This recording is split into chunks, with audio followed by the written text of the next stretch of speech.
नमस्कार दोस्तों, आप सभी दर्शकों का हमारे YouTube चैनल स्पिरिचुअल वत्स पे स्वागत है। इस चैनल पर हम आध्यात्म से जुड़े बातों पर चर्चा करते हैं। अगर आप इस चैनल पर नए हैं तो सब्सक्राइब और बेल का बटन ज़रूर दबाएं ताकि नए वीडियोस की अपडेट आप तक पहुंचती रहे।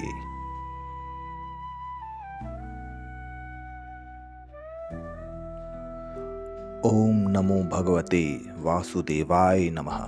श्रीमद् भागवत का पहला अध्याय। देवर्षि नारद की भक्ति से भेंट। सच्चिदानंद भगवान श्री कृष्ण को हम नमस्कार करते हैं, जो जगत की उत्पत्ति, स्थिति और विनाश के हेतु तथा आध्यात्मिक, आधिदैविक और आधिभौतिक तीनों प्रकार के तापों का नाश करने वाले हैं।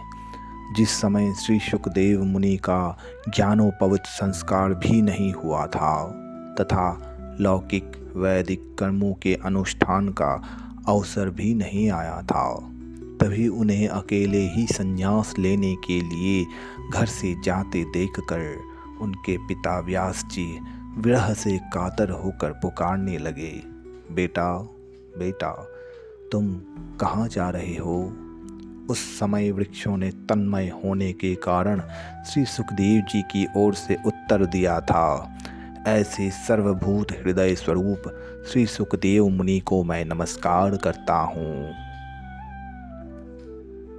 एक बार भगवत कथामृत का रसास्वादन करने में कुशल मुनिवर शौनक जी ने नैमिषारण्य क्षेत्र में विराजमान महामती सूत जी को नमस्कार करके उनसे पूछा, सूत जी, आपका ज्ञान अज्ञानांधकार को नष्ट करने के लिए करोड़ों सूर्यों के समान है। आप हमारे कानों के लिए रसायन अमृत स्वरूप सार गर्भित कथा कहिए।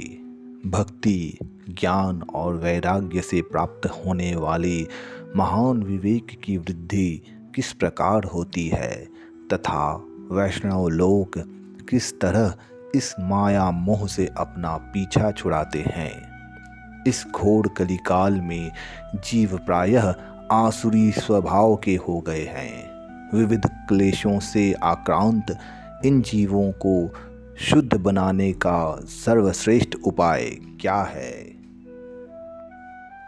सूत जी, आप हमें कोई ऐसा शाश्वत साधन बताइए जो सबसे अधिक कल्याणकारी तथा पवित्र करने वालों में भी पवित्र हो तथा जो भगवान श्री कृष्ण की प्राप्ति करा दे।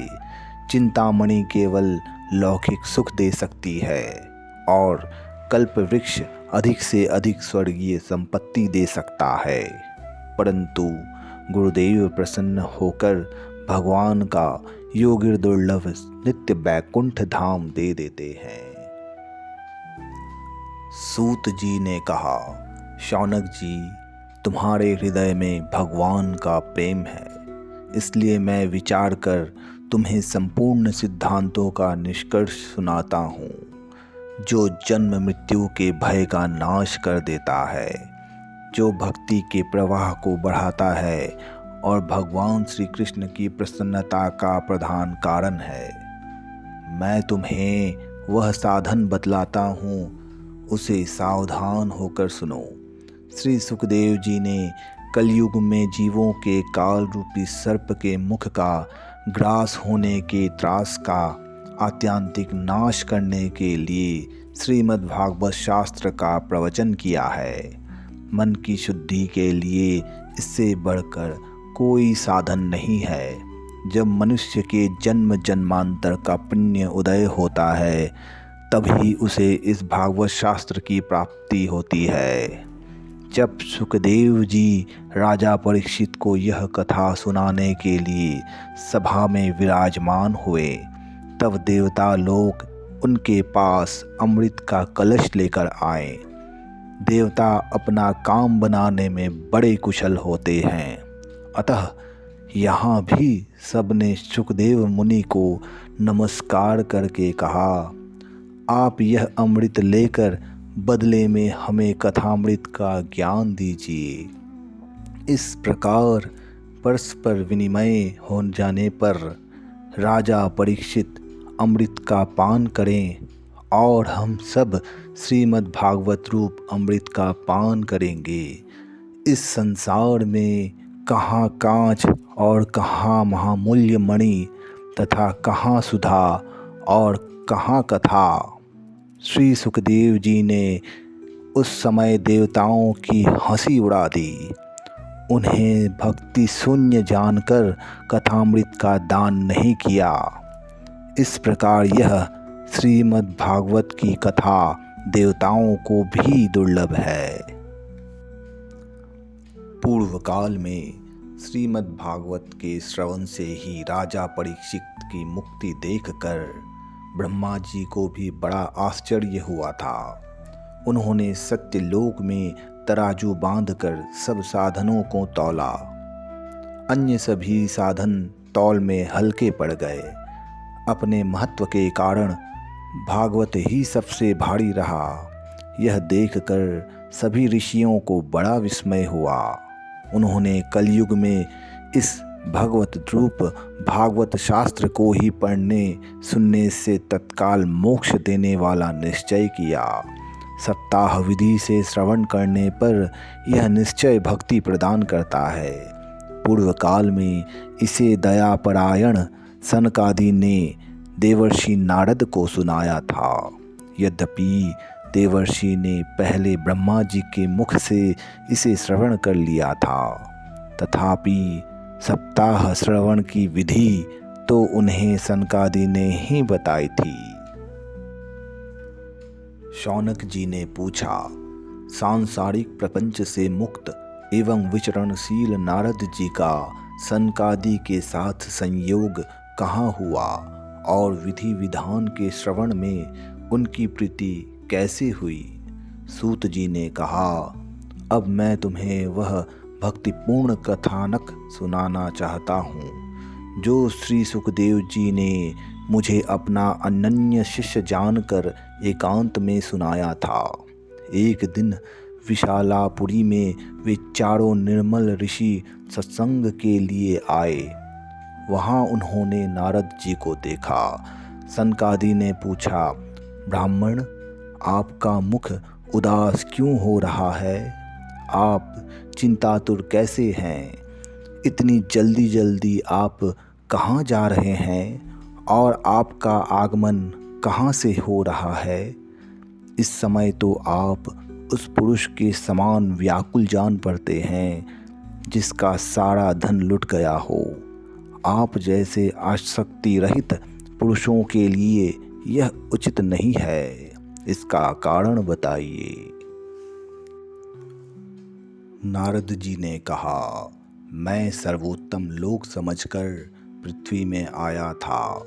यहाँ पुष्कर, प्रयाग, काशी, गोदावरी, हरिद्वार, कुरुक्षेत्र, श्रीअंग और सेतुबंध आदि कई तीर्थों में मैं इधर उधर विचरता रहा, किंतु मुझे कहीं भी मन को संतोष देने वाली शांति नहीं मिली। इस समय अधर्म के सहायक कलयुग ने सारी पृथ्वी को पीड़ित कर रखा है। अब यहाँ सत्य, तप, शौच, दया, दान आदि कुछ भी नहीं है। बेचारे जीव केवल अपना पेट पालने में लगे हुए हैं। वे असत्यभाषी, आलसी, मंदबुद्धि, भाग्यहीन, उपद्रवग्रस्त हो गए हैं। जो साधु संत कहे जाते हैं वे पूरे पाखंडी हो गए हैं। देखने में तो वे विरक्त हैं, किंतु स्त्री धन आदि सभी का परिग्रह करते हैं। घरों में स्त्रियों का राज्य है।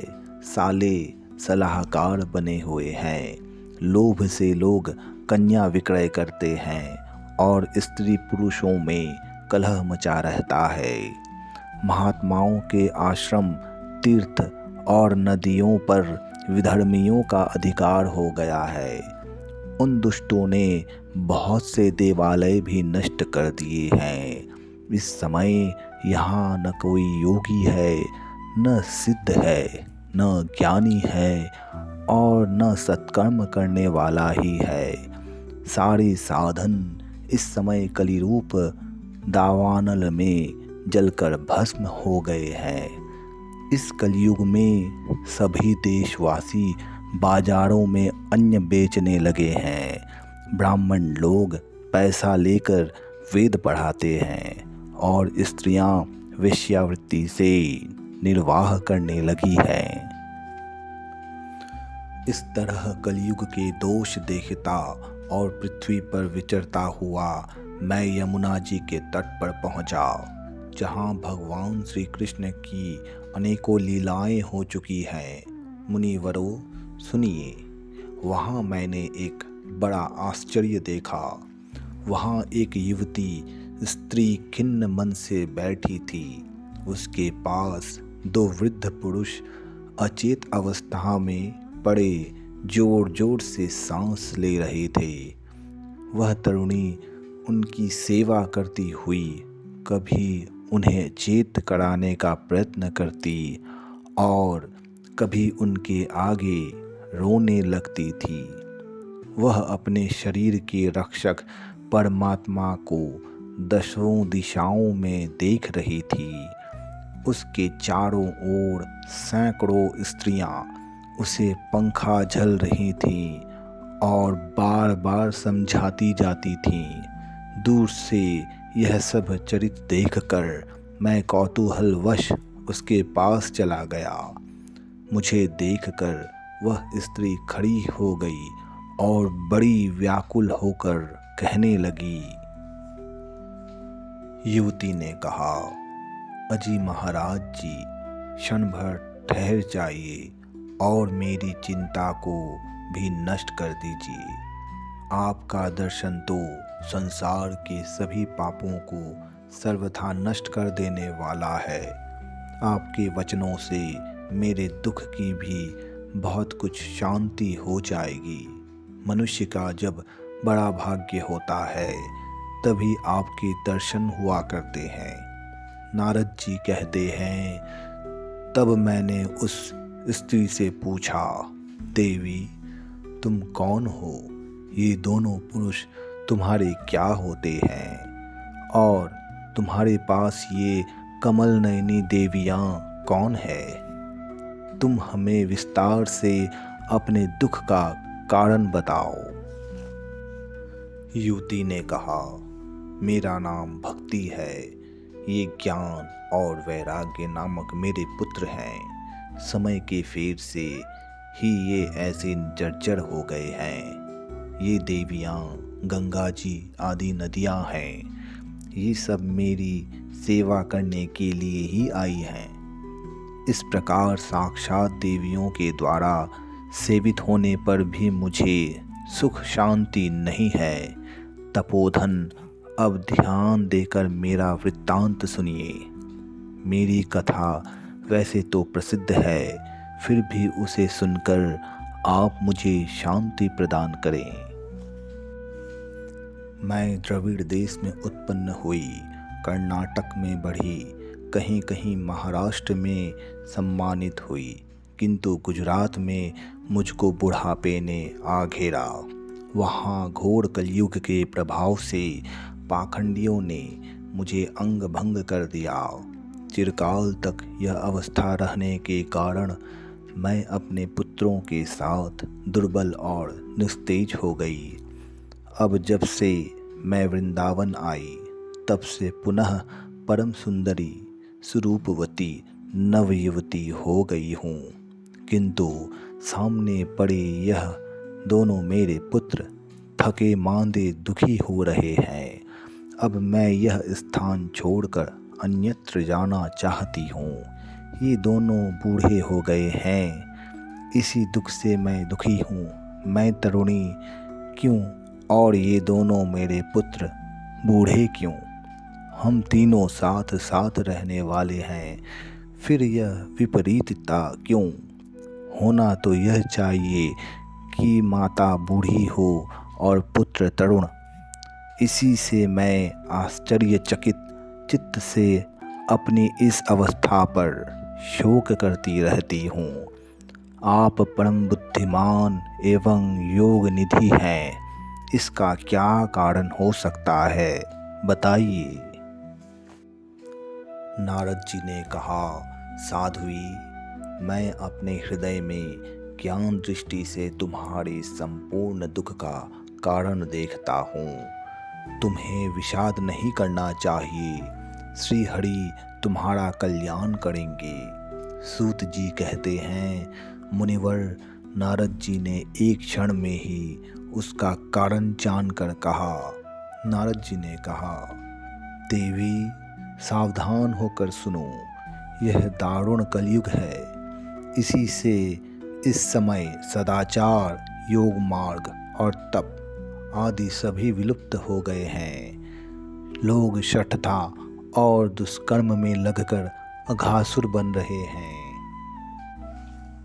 संसार में जहाँ देखो वहीं सत्पुरुष दुख से ग्रसित हैं और दुष्ट सुखी हो रहे हैं। इस समय जिस बुद्धिमान पुरुष का धैर्य बना रहे वही बड़ा ज्ञानी या पंडित है। पृथ्वी क्रमशः प्रतिवर्ष शेष जी के लिए भार रूप होती जा रही है। अब यह छूने योग्य तो क्या, देखने योग्य भी नहीं रह गई है और न इसमें कहीं मंगल ही दिखाई देता है। अब किसी को पुत्रों के साथ तुम्हारा दर्शन भी नहीं होता। विषयानुराग के कारण अंधे बने हुए जीवों से उपेक्षित होकर तुम जर्जर हो रही थी। वृंदावन के संयोग से तुम फिर नवीन तरुणी हो गई हो। अतः यह वृंदावन धाम धन्य है, जहाँ भक्ति सर्वत्र नृत्य कर रही है। परंतु तुम्हारे इन दोनों पुत्रों का यहाँ कोई ग्राहक नहीं है, इसलिए इनका बुढ़ापा नहीं छूट रहा है। यहाँ इनको कुछ आत्मसुख की प्राप्ति होने के कारण ये सोते से जान पड़ रहे हैं। भक्ति ने कहा, राजा परीक्षित ने इस पापी कलयुग को क्यों रहने दिया? इसके आते ही सब वस्तुओं का सार न जाने कहाँ चला गया। करुणामय श्री हरि से भी यह अधर्म कैसे देखा जाता है? मुने, मेरा यह संदेह दूर कीजिए। आपके वचनों से मुझे बड़ी शांति मिली है। नारद जी ने कहा, बाली, यदि तुमने पूछा है तो प्रेम से सुनो। कल्याणी, मैं तुम्हें सब बताऊंगा और तुम्हारा दुख दूर हो जाएगा। जिस दिन भगवान श्री कृष्ण इस भूलोक को छोड़कर अपने परम धाम को पधारे, उसी दिन से यहाँ संपूर्ण साधनों में बाधा डालने वाला कलयुग आ गया। दिग्विजय के समय राजा परीक्षित की दृष्टि पड़ने पर कलयुग दीन के समान उनकी शरण में आया। भ्रमर के समान सारग्राही राजा ने यह निश्चय किया कि इसका वध मुझे नहीं करना चाहिए, क्योंकि जो फल तपस्या, योग एवं समाधि से भी नहीं मिलता, कलयुग में वही फल श्री हरि कीर्तन से ही भली भांति मिल जाता है। इस प्रकार सारहीन होने पर भी उसे इस एक ही दृष्टि से सारयुक्त देखकर उन्होंने कलयुग में उत्पन्न होने वाले जीवों के सुख के लिए ही इसे रहने दिया था। इस समय लोगों के कुकर्म में प्रवृत्त होने के कारण सभी वस्तुओं का सार निकल गया है और पृथ्वी के सारे पदार्थ बीजहीन भूसी के समान हो गए हैं।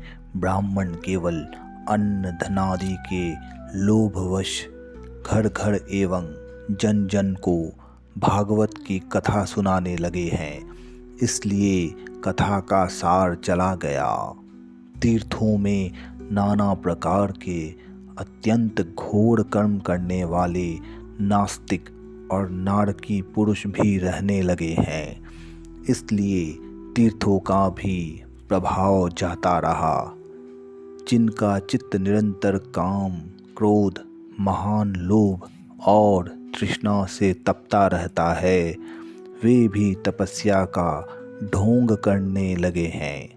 इसलिए तप का भी सार निकल गया।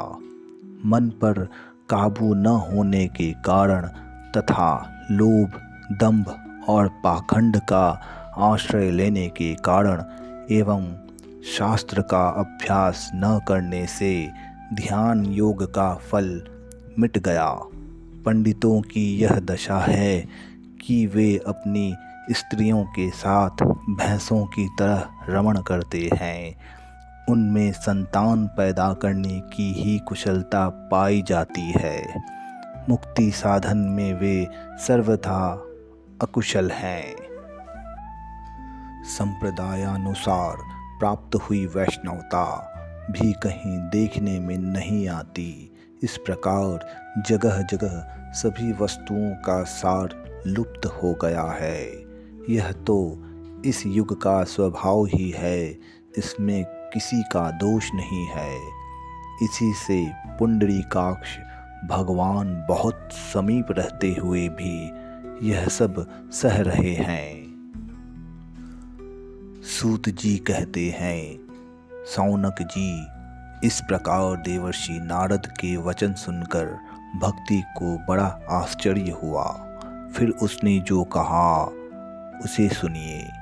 भक्ति ने कहा, देवर्षि आप धन्य हैं। मेरा बड़ा सौभाग्य था जो आपका समागम हुआ। संसार में साधुओं का दर्शन ही समस्त सिद्धियों का परम कारण है। आपका केवल एक बार का उपदेश धारण करके कयाधु कुमार प्रहलाद ने माया पर विजय प्राप्त कर ली थी।